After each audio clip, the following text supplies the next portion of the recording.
This is the news update on AFRICUNIA TV. I am Ayooluwa. Many thanks for watching. We begin from the Nigerian scene. Gunmen on Wednesday invaded the Government Day Secondary School, Kaya, in the Maradun local government area of Zamfara state and abducted no fewer than 73 students. As of the time the gunmen were attacking the Kaya school, the state governor Bello Matawa was attending a prayer session organized by his administration where he called on the residents of the state to rise up and fight back the bandits.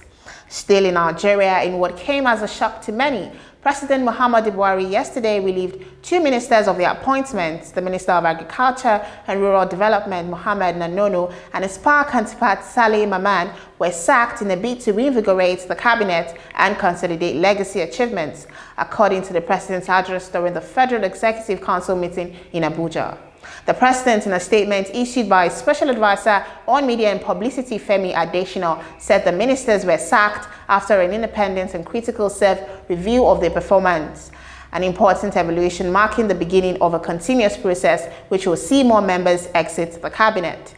And away from that story, Egypt said Wednesday it plans to manufacture 1 billion doses a year of China's Sinovac vaccine, claiming it will become the Middle East and Africa's biggest producer. Under the deal with the Chinese pharmaceutical company, a factory in Cairo will produce more than 200 million doses per year to cover national needs, Health Minister Ala Zaid told the press conference. A second factory will produce 3 million doses a day, or around 1 billion a year, with a view to exporting the vaccine for COVID-19 and responding to demand in Africa, Zaid added.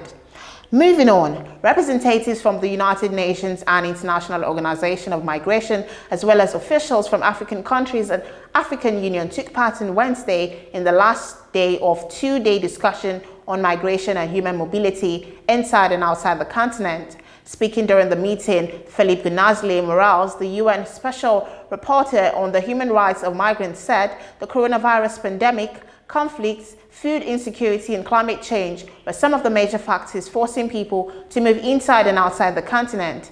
He also highlighted the criminalization of migration in some countries, which he said has led to an increase in the smuggling and trafficking of migrants.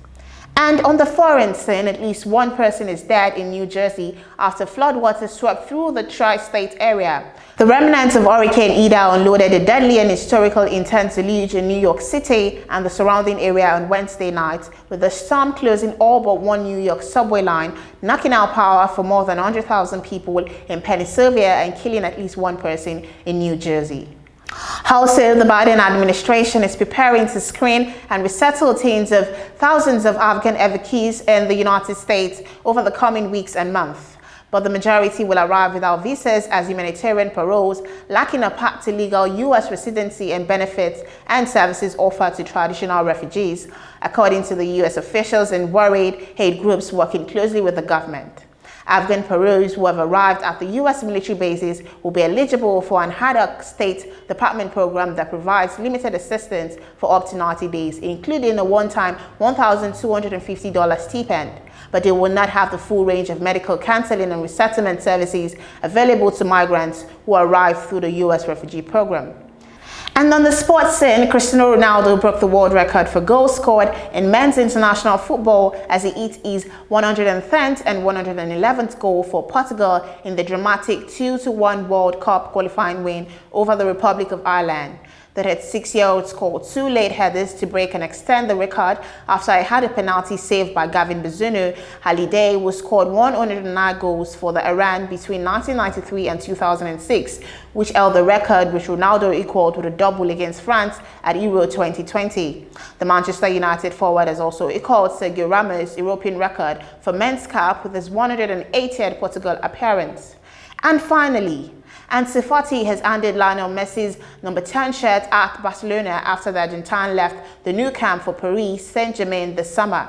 The 18-year-old, the product of the club's famed La Masia Academy, has been out of action since November 2020 after suffering a ruptured meniscus in a win over Real Betis, but will take over the iconic jersey upon his return after financial issues prevented Barca from handing Messi a new contract. And that's all we can take on News Now. For more updates, visit our social media platforms on Jointum and Pangram. Subscribe to our YouTube channel, like and leave a comment on the comment section. I am Ayooluwa. Many thanks for watching.